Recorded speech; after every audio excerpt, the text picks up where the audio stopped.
ঢাকা বিশ্ববিদ্যালয়ে আজকে যে ভর্তি হয় সে ভর্তির মধ্যে খোঁজ করে দেখুন, মানে সেখানে স্কুল থেকে যারা পড়ে আসে তারা কত পার্সেন্ট ভর্তি হওয়ার সুযোগ পায়।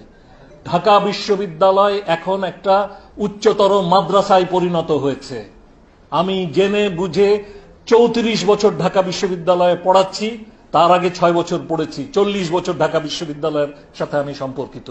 আমি বলছি ঢাকা বিশ্ববিদ্যালয়কে আমি চোখের উপরে একটা উচ্চতর মাদ্রাসা, একটা হায়ার মাদ্রাসায় পরিণত হতে দেখছি, এবং এটা কোনোভাবে গ্রহণযোগ্য নয়।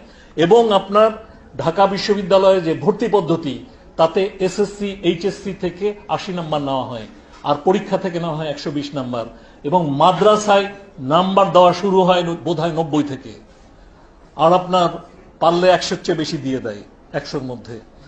আর আপনার স্কুলে যারা পড়ে, স্কুলে কলেজে আমাদের সন্তানরা যারা পড়ে, তাদেরকে অনেক সংগ্রাম করে আপনার নাম্বার পেতে হয়। ফলে আপনার যেটা হচ্ছে যে যখন ঢাকা বিশ্ববিদ্যালয়ে ভর্তির পরীক্ষায় আসছে, তখন আপনার ওই যে 80-র মধ্যে তারা যত পেয়ে যাচ্ছে, সেখানে কম্পিটিশনে যে স্কুল কলেজের ছাত্রছাত্রীরা আর জায়গা পাচ্ছে না।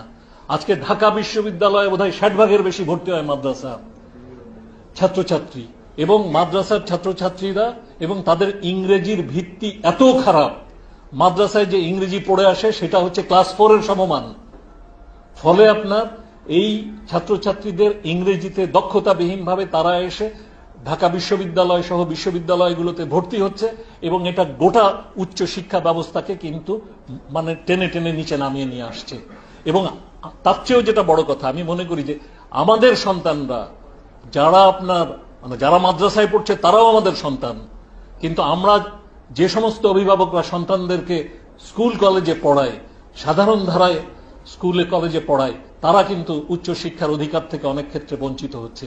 এটা হতে পারে না, এটা তাদের প্রতি অন্যায্য, এ বিষয়টাও দেখা দরকার। আর ঢাকা বিশ্ববিদ্যালয় সিনিয়র মাদ্রাসায় পরিণত হবে এবং গোটা দেশটা মাদ্রাসার কাছে জিম্মি হয়ে যাবে, এটা আমি মনে করি না। বরং মাদ্রাসাকেই মূল ধারায় আনতে হবে।